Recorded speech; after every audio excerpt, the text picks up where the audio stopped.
A very good morning to all of you. I welcome you once again in current video lecture series. From last some couple of video lectures, we are discussing the first chapter of the syllabus called as aliphatic hydrocarbons.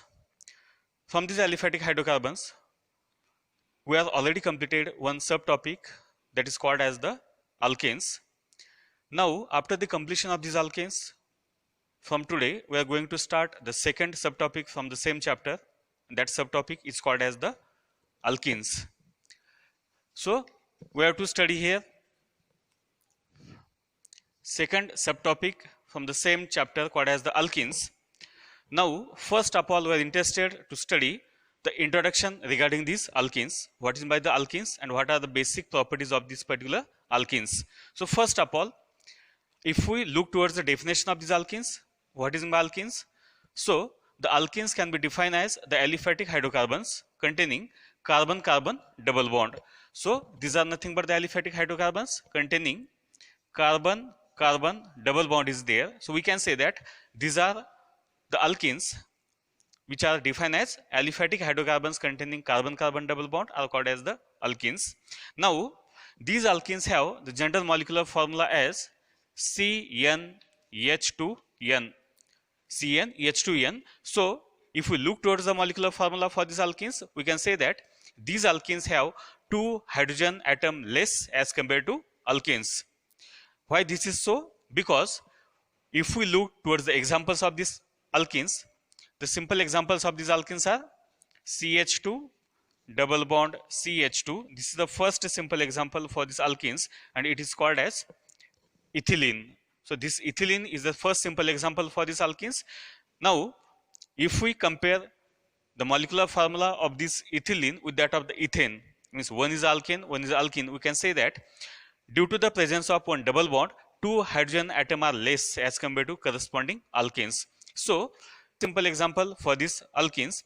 If we take the second example, it is a very simple example is there, CH3, CH double bond, CH2. Now, this is called as the propylene. So, this is a second simple example for these alkenes. Third example you may take here as CH3, single bond CH, double bond CH, single bond CH3. So, these are the some simple basic examples for these alkenes. Ethylene is there, propylene is there and butene is there. Now, after studying these simple examples for these alkenes, we are interested for the occurrence of these alkenes. How these alkenes can be occur? So, we know very well that in alkenes what happens? These alkenes can be occur in a petroleum. In a petroleum industry, that alkenes can be occur. But as far as these alkenes and the next subtopic, that is alkynes. These alkenes and alkynes are called as the highly reactive molecules, and that's why they cannot occur in the petroleum. Instead, to form these alkenes, what we have to do? We have to carry out one important reaction of the alkenes, and that reaction is called as the pyrolysis reaction. That reaction which we already studied in a last subtopic of alkenes, that is a pyrolysis reaction. So, this pyrolysis reaction can be commonly used for the formation of these particular alkenes.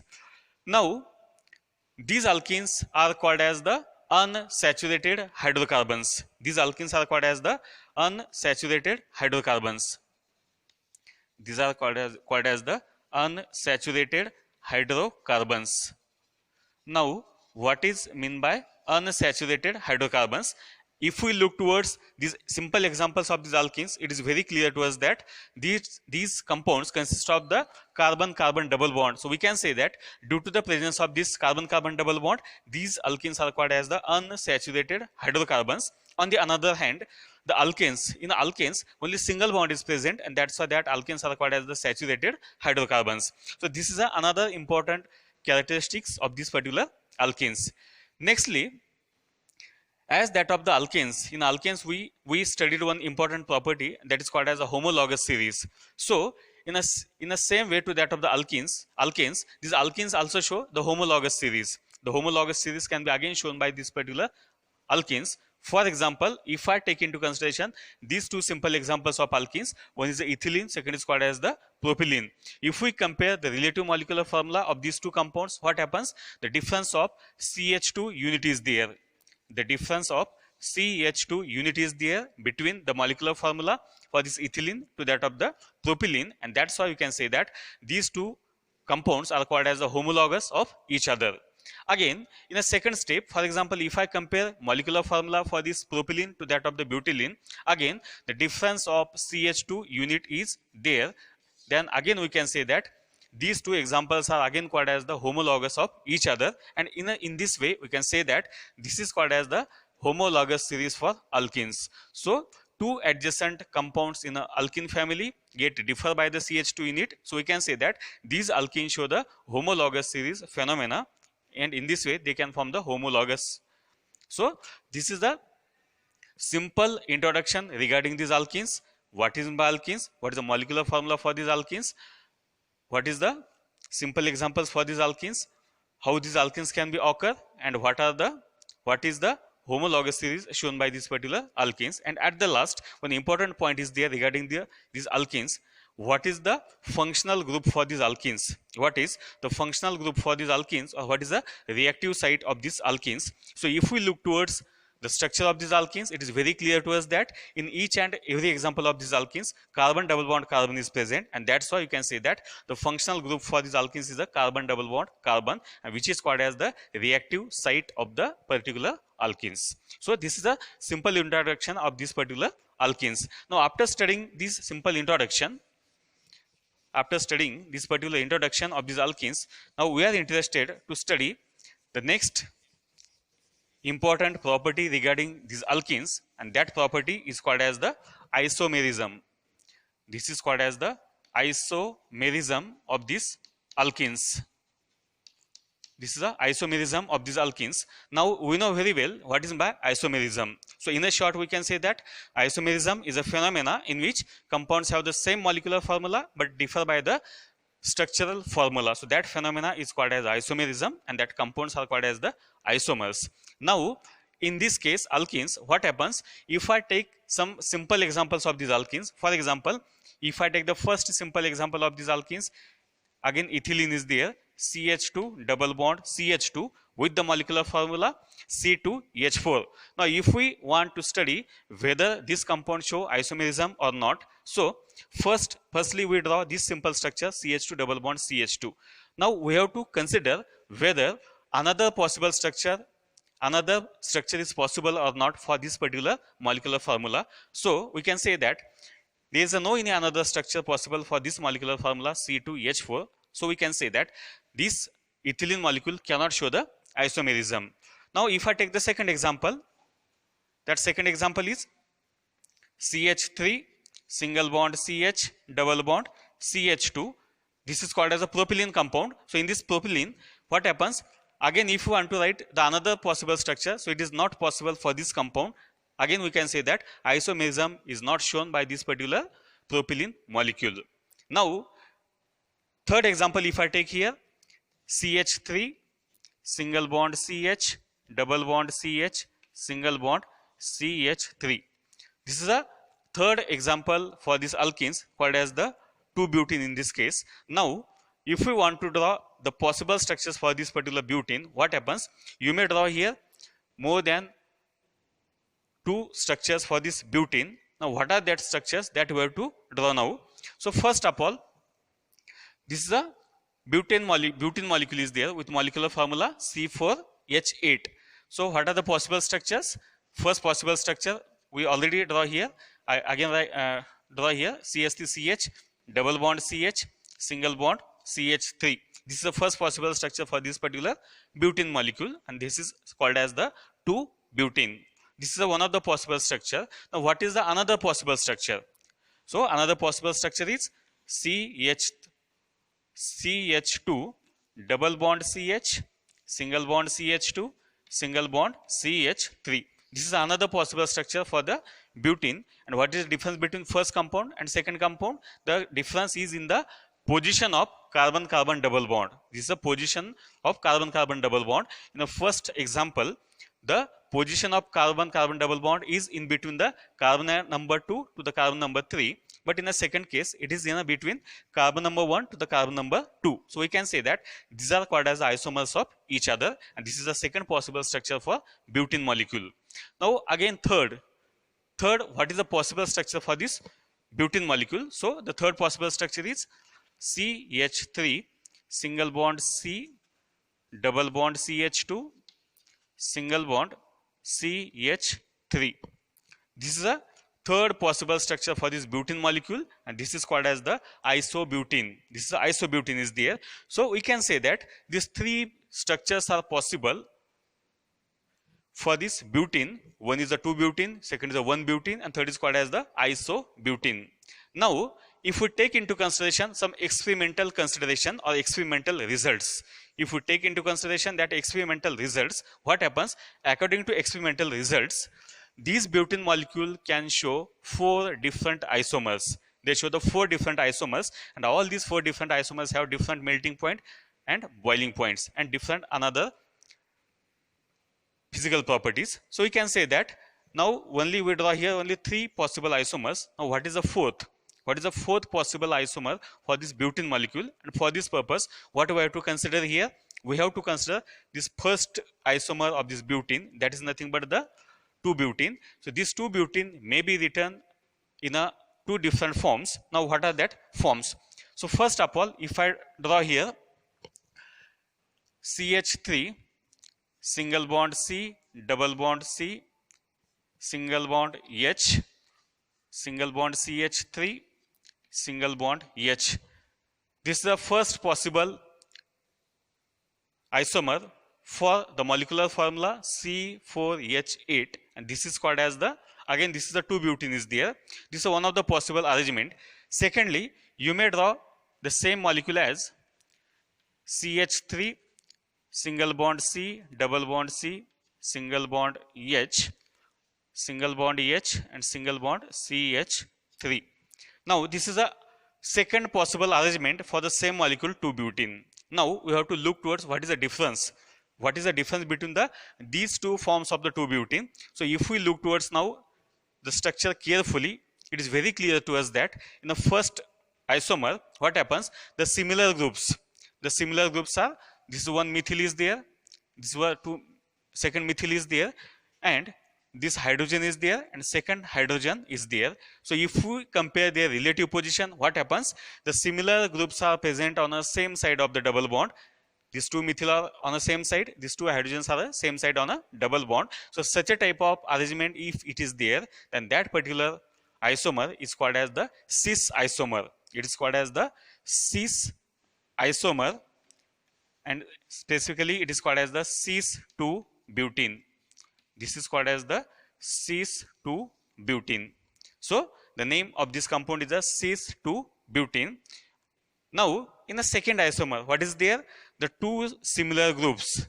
The 2 similar groups are exactly opposite to each other. They are exactly opposite to each other. These 2 methyls as well as these 2 hydrogens are exactly opposite to each other, and that's how we can say that this isomer is called as the trans isomer, and this compound is called as the trans 2-butene. This is called as the trans 2-butene. So one isomer is called as the cis-2-butene, second isomer is called as the trans 2-butene. Now these are the 2 possible isomers for this 2-butene, cis-2-butene and trans 2-butene. Now if we count the total possible isomers for this 2-butene, how much it is? So I erase this structure because it is actually the 2-butene.